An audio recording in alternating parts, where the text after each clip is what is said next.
জি ধন্যবাদ। শুরুতে একটু বলি যে আসলে এই সরকার যেগুলো কর্মপক্ষের হাতে নিয়েছে স্বাস্থ্য বিষয়, তার মধ্যে কিন্তু শুরুতে প্রতিরোধমূলক কার্যক্রমটা কিন্তু সবার আগে, হ্যাঁ, সেটা কিন্তু অলরেডি ঘোষণা দিয়ে কাজ করছে যে প্রতিরোধের খাতে কিন্তু এখানে খরচটা বেশি হবে, এবং সাথে যে মানব সম্পদ উন্নয়ন যেটা বললেন যে লোক সংখ্যা নেওয়া, যে ডাক্তার থেকে শুরু করে নার্স, অন্যান্য স্বাস্থ্যসেবা কর্মী, সেগুলোর কিন্তু চলমান প্রক্রিয়া আছে। আর যদি বলি হাসপাতালের বিষয়, ওষুধ বিষয় যদি বলি অর্থাৎ অন্যান্য বিষয়গুলো, সেগুলো আসলে এমএসআই খাতে আমাদের হলো বরাদ্দ যা ছিল সেটা তো এখন আরও বাড়বে, যার ফলে রোগীরা কিন্তু এখন ওষুধটা পাচ্ছে, এমন না যে ওষুধটা পাচ্ছে না, হয়তো সব হাসপাতালে সব ওষুধটা পাওয়া যায় না। যেমন যক্ষা টাইপ ওষুধ পাওয়া যাচ্ছে, আবার রেসপিরেটরি মেডিসিন টাইপ ওষুধ, যেমন হৃদরোগের ওষুধ, প্রত্যেকটা জায়গায় কিন্তু আলাদা আলাদা ওষুধের ক্যাটাগরি থাকে। সেই ক্যাটাগরি ওষুধ যেগুলো দরকার এসেন্সিয়াল সেগুলো কিন্তু আছে, হয়তো বা সেটা যখন আমরা টেন্ডার প্রক্রিয়াতে যাচ্ছি তখন হয়তো বা কিছুদিনের জন্য সংকট থাকে, তারপর আবার কিন্তু সেই টেন্ডার প্রক্রিয়া শেষ হয়ে গেলে সংকটটা মিটে যায়।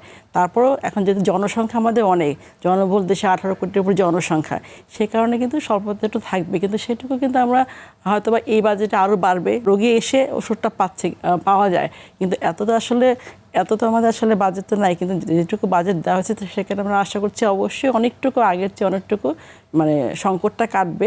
তারপরেও রোগীরা, আমি যেটা বলবো যে রোগীরা আসছে হাসপাতালে চিকিৎসা সেবা নিচ্ছে, যে ওষুধটা দরকার সেটাই দেওয়া হচ্ছে। অনেক সময় রোগীরা আসে শুধুমাত্র ওষুধটা নিতে, এই একই ওষুধ দেবে। যেমন যদি মন্টিলোর কাছে কথা বলি, হয়তো রোগীর লাগছে না, অন্য কোনো ওষুধ দরকার, সে এসে ওইটাই যাবে যে আমার এটাই দরকার, কিন্তু রোগীর যে আসলে কী দরকার সেটা ডাক্তার বুঝবে। অনেক সময় রোগীরা অস্থির হয়ে যায় যে আমার এটাতে হয়তো ভালো হয়ে যাবে, কিন্তু সে ডাক্তারের কথা শুনছে না। তো সব কিছু মিলে যদি আমি বলি যে রোগীদেরও উচিত ধৈর্য ধারণ করা, চিকিৎসকের কথা শোনা, আস্থার জায়গাটা অবশ্যই আস্থার জায়গাটা তৈরি করতে হবে, যে না আমরা আছি সেবার জন্য। এই যে রোগীর সাথে ডাক্তারের সম্পর্ক আস্থার একটা জায়গা, কিন্তু বিশাল বড় আস্থার জায়গা, মানবতার জায়গা, যে আমরা যেটা চিকিৎসা দিচ্ছি বা যে আমরা আগাচ্ছি রোগীদের সেবা, দেশ সেবা কাজেই তো আমরা আছি।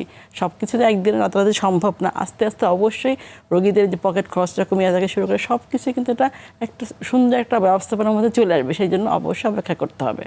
আমরা তো একটা বৈষম্য বা বৈপরত্য দেখছি।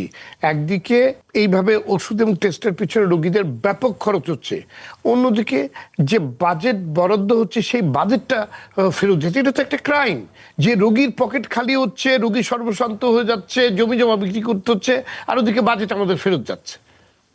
সেটা যদি বাজেটের কথা বলেন, যে বললাম যে সেই বাজেটটা খরচ করবে কী করে, প্রত্যেকটা হাসপাতালে সেটা দায়িত্ব যে প্রথমে শুরুতেই ঠিক করবে যে আমার যতটুকু বাজেট তার মধ্যে রোগীর সব ওষুধ থেকে শুরু করে সব কিছু খরচটা, হ্যাঁ, সেটা কিন্তু প্রত্যেকটা জায়গায় সেভাবে শুরুতে কম্পিউটার করা হয়, এপিপি তৈরি করে, তারপর টেন্ডারে যেতে হয় যে এই আমার টাকাটা আছে, এই টাকাটা আমি খরচ করব।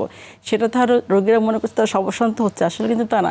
যেটুকু তাদের প্রত্যেকটা হাসপাতালে, ঢাকা মেডিকেল বলেন, সোহরাওয়ার্দী বলেন, সব জায়গায় চিকিৎসা কিন্তু হচ্ছে, কিন্তু আমাদের এখানে জনসংখ্যা তো অনেক, সেটা তো মাথায় রাখতে হবে। চাইলে আমরা সব রোগীদের কিন্তু একসাথে কিন্তু চিকিৎসা দিতে পারছি না, কারণ আমাদের যেটা 500 বেড হাসপাতাল, সেখানে রোগী আসছে 2000, যার জন্য তারপরও কিন্তু করা হচ্ছে, কারণ রোগীদের যেটুকু প্রয়োজন মানে চিকিৎসা দেওয়া, ওষুধ দেওয়া বা টেস্ট করা, সেটুকু যেটুকু হাসপাতালে সম্ভব সেটুকু দেওয়া হচ্ছে, যেটা সম্ভব হচ্ছে না সেটা তো বাড়ি থেকে করছে। এই যে সংকটটা সেটা কাটিয়ে উঠবে আস্তে আস্তে, একদিনে তো সম্ভব না।